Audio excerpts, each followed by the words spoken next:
The Kissing Hand by Audrey Penn. Chester Raccoon stood at the edge of the forest and cried. "I don't want to go to school," he told his mother. "I want to stay at home with you.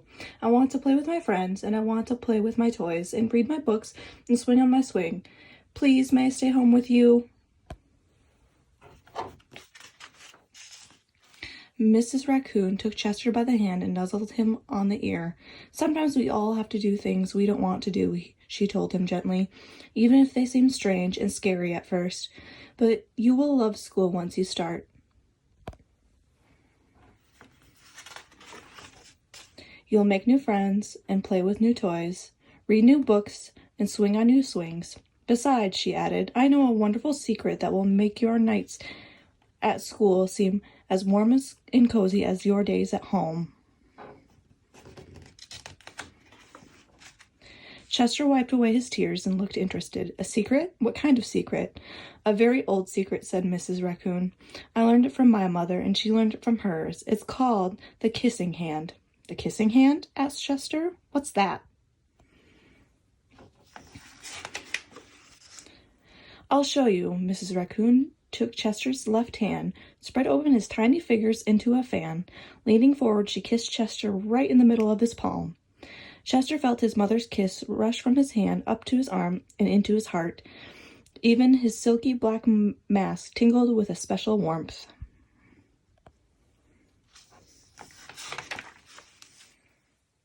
Mrs. Raccoon smiled. "Now," she told Chester, "whenever you feel lonely and you need a little loving from home, just press your hand to your cheek and think, 'Mommy loves you, Mommy loves you,' and that very kiss will jump to your face and fill you with toasty warm thoughts." She took Chester's hand carefully wrapped his fingers around the kiss. "Now, do be careful not to lose it," she teased him, "but don't worry. When you open your hand, wash your food, I promise the kiss will stick."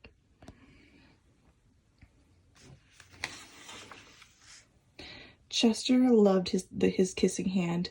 Now he knew his mother's love would go with him wherever he went, even to school.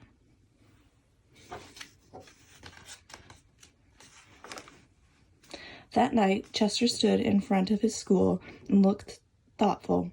Suddenly, he turned to his mother and grinned. "Give me your hand," he told her.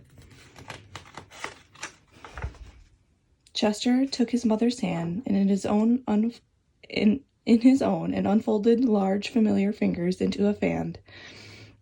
Next, he leaned forward and kissed the center of her hand.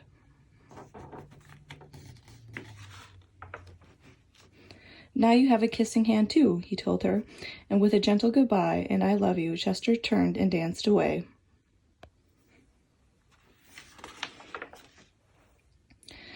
Mrs. Raccoon watched Chester scamper across a tree limb and enter school, and as the hoot owl rang the new school year, she pressed her left hand to her cheek and smiled. The warmth of Chester's kiss filled her heart with special words.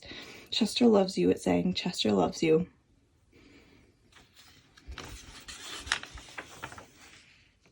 And there's all the animals. I love you.